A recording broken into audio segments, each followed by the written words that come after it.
పోరాడదాం 19 survey number రైతులకు న్యాయం జరిగేదాకా, పోరాడదాం ప్రభుత్వం ఇచ్చిన హామీలు నెరవేర్చేదాకా, పోరాడదాం ప్రభుత్వం ఇచ్చిన హామీలు నెరవేర్చేదాకా.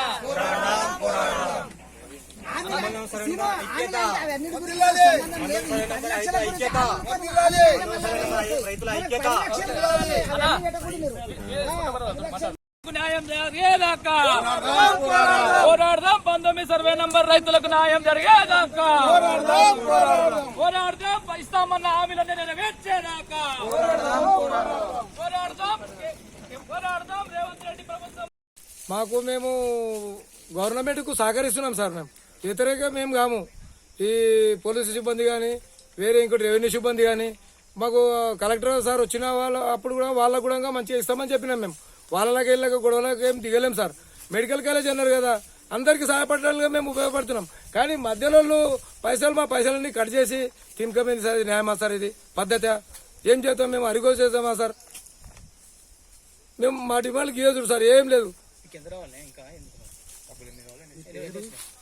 1 ఎకరన్నర పైసల లోపల ఇంకా 3 లక్షల వరకు రాలేదు సార్. పగిరాప సార్. రైతు బేదు దగ్గరనే నేను రాపియం లేను, వాళ్ళు కురువల్లే రాపించారు. అది నేను భూమి సర్వే కూడా కాలేదు. 2 ఎకరన్నర పెట్టినారు, ఎకరన్నర దుడ్లు వచ్చినాయి. ఇప్పుడు నిన్న చేసి పెట్టినరు. ఈ సమయాల్లో వాళ్ళ దొబ్బుకొని పోయినరు. చూడు సార్, ఇంకా ఎకరా పైసలు రావాలి. 2 ఎకరన్నర భూమి ఉండదు.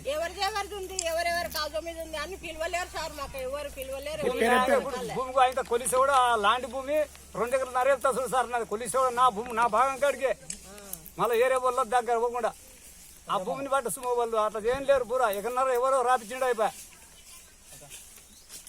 నమస్తే సార్, మాది 30 గుంటల భూమి ఉండదు అపాయిపల్లి గ్రామం. అయితే రాలేవు సార్, మాకు అప్లికేషన్ పెట్టినాం, ఏం రాలేవు. పూరా అప్లికేషన్ మస్తు మాటలు పెట్టినాం, రాలేవు. మళ్ళీ అవి కావాలి. నేను పేదదాన్ని, పిల్లలు ఉన్నదాన్ని. ఇక నమ్మగడు చూడు ఎడ్డేం లేకున్నాడు. ఇక చూడండి సార్, జర ఎట్లన్నా చేసి మాకు రావాలి. అందరికి తక్కువ వచ్చినాయి, మా ఊళ్ళో మొత్తానికి తక్కువ వచ్చినాయి పైసలు. అవి అన్ని సరిగా ఇచ్చి భూములు తీసుకోండి. బతకనికే మాకు ఆదేరు ఇవ్వండి. మీరు కొందరికి జాబులు వచ్చినాయి, ఏ జాబులు లేని లూకేని ఉన్నారు.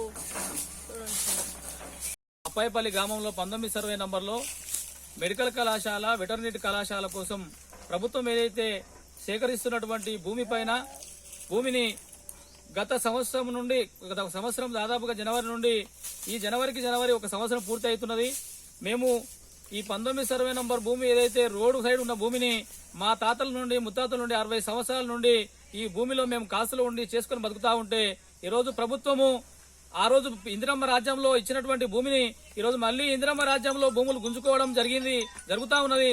అయినా కూడా సరే ప్రభుత్వం ఈరోజు మెడికల్ కళాశాల, వెటర్నరీ కళాశాల కడతామన్నందుకు స్వాగతించి ఈరోజు భూములు ఇవ్వడానికి సిద్ధమైతే ఈరోజు ఇస్తామన్నటువంటి 10 లక్షల రూపాయలు ఇవ్వకుండా ఎకరాకు 6 లక్షలు 5 లక్షలు ఇచ్చి ఇక్కడ మోసం చేసి ఇక్కడ ఉన్నటువంటి ఎంఆర్ఓ కావచ్చు, ఆర్డీఓ కావచ్చు, ఇక్కడ ఉన్నటువంటి కొంతమంది రాజకీయ నాయకులు అందరూ కూడా కలిసి అసలు భూములు లేనటువంటి వాళ్ళు, ఇక్కడ రికార్డులు లేనటువంటి కొందరికి రాజకీయ నాయకులకు, కాంగ్రెస్ కార్యకర్తలకు దాదాపుగా 80 లక్షల నుండి 1 కోటి రూపాయల వరకు ఇక్కడ దోచుకొని స్కామ్ చేయడం జరిగింది. కాబట్టి ఇదంతా కూడా వాళ్ళందరి దగ్గర రికవరీ చేస్తారా, లేదంటే ఇక్కడ ఉన్నటువంటి నిజంగా రైతులు ఏదైతే పోరాటం చేస్తున్నామో ఆ పోరాటం చేసేటువంటి నిజమైన రైతులకు న్యాయం చేసిన తర్వాత భూములు తీసుకోవాలని చెప్పి మేము గత 5-6 నెలల నుండి అడుగుతా ఉన్నాము, మాట్లాడుతున్నాము. ఈ విధంగా దౌర్జన్యపూరితంగా ఈరోజు మాకు పోలీసు మిత్రులు కూడా మాకెవరు వాళ్ళకేం వ్యక్తిగతంగా మాకేం లేదు, వాళ్ళు కూడా మా సోదరులే.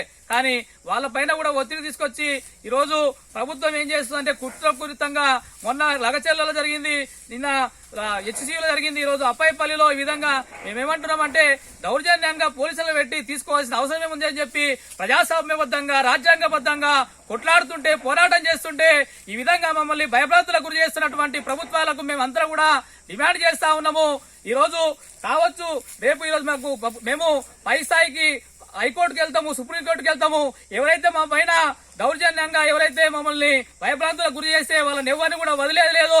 నేను కూడా ఒక లా స్టూడెంట్ గా, లా ప్రాక్టీస్ చేస్తున్నటువంటి విద్యార్థిగా ఖచ్చితంగా ఎవరు కూడా ఇక్కడ ఉన్నటువంటి వాళ్ళు మాకు ఎవరైతే ఇబ్బంది పెడితే మాత్రం ఖచ్చితంగా మీ పైన కూడా మేము ప్రైవేట్ కేసులు బుక్ చేసి ఖచ్చితంగా మీ అందరినీ కూడా మేము న్యాయ పోరాటం చేస్తాము, ఎంతటికైనా తెగించడానికి సిద్ధంగా ఉన్నాము.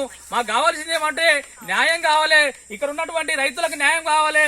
ఇచ్చినటువంటి హామీలను అక్కడ తంతేనేమో లగచర్ల 20 లక్షలు ఇచ్చిర్రు, ఇక్కడ రోడ్డు మీద హైవేలో నేషనల్ హైవే పక్కన ఉన్నటువంటి భూములను మేము ఒప్పుకోకపోయినా బలవంతంగా ఒప్పించి 10 లక్షలు ఇస్తామని చెప్పి ఆ 10 లక్షలు కూడా ఇవ్వకుండా 5 లక్షలు ఇస్తే ఉన్నటువంటి రైతులు అడక తినాలనా లేకపోతే రోడ్ల మీద పడి ఎటు చచ్చిపోవాలనా అని చెప్పి ఈ ప్రభుత్వాన్ని డిమాండ్ చేస్తా ఉన్నాము. వెంటనే మాకు ఇస్తామన్న నష్టపరిహారాన్ని, ఇస్తామన్న ఉద్యోగాలను, ఇస్తామన్నటువంటి హామీలు అన్ని కూడా వెంటనే ఇవ్వాలి. ఇక్కడ ఉన్నటువంటి ప్రజలందరికీ ఈ 19 సర్వే నంబర్లో ఉన్నటువంటి రైతులకు న్యాయం జరగాలి. న్యాయం జరగకపోతే మాత్రము ఖచ్చితంగా మా యొక్క ఉద్యమాన్ని ఎప్పుడు కూడా ప్రశ్నిస్తా ఉంటాము. చచ్చిపోయినా కూడా ఎవరికి భయపడేది లేదు. మా యొక్క శాంతియుత పోరాటం చేస్తా ఉన్నాము. శాంతియుత జరిగేటటువంటి పోరాటానికి పోలీసు మిత్రులు అందరూ కూడా సహకరించాలి. మేము ఎవరిపైన కొట్లానికి రాలేము, ఇక్కడ దౌర్జన్యం చేయడానికి రాలేదు. మా దగ్గర ఎందుకంటే తక్కువ జనాభా ఉన్నా కూడా మేము శాంతియుతంగా ఇక్కడ మా భూముల దగ్గరికి వచ్చి మేము నిరసన తెలపాలని వచ్చినాం. కాబట్టి అందరూ కూడా పత్రికా మిత్రులు కావచ్చు, పోలీసులు కావచ్చు, అందరూ కూడా సహకరించి మా యొక్క నిరసన కార్యక్రమాన్ని అందరికీ సమాజానికి తెలియజేసి మాకు వచ్చే విధంగా ప్రయత్నం చేయాలని చెప్పి అందరికీ పేరు పేరున ప్రత్యేకంగా కృతజ్ఞతలు తెలియజేసుకుంటూ ముగిస్తున్నాను. Thank you.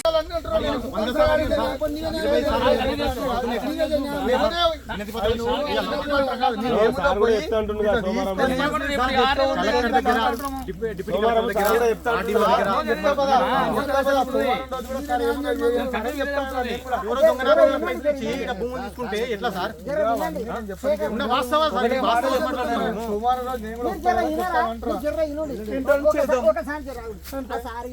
సోమవారం మనకు టైం ఇచ్చింది.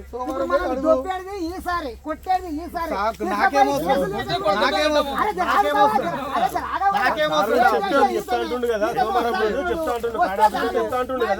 సోమవారం మాట కాకపోతే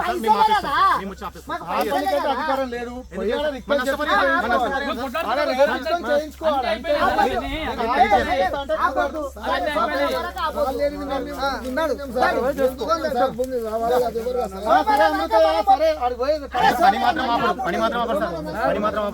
పని అయితే జరగదు, ఆగదు.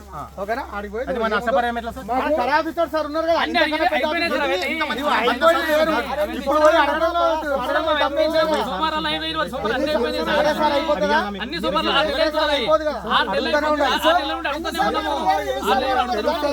ఇచ్చే మేము అడిగితే మమ్మల్ని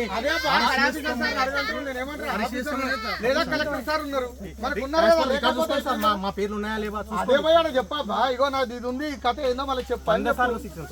చెప్తే అయిపోతే ఎనర్జీ మనకైతే కానీ వేరేదైతే కాదు. ఎనర్జీ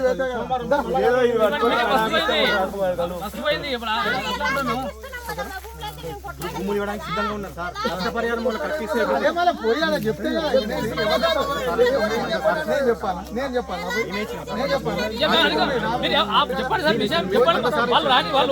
పైసా రాలేమంటే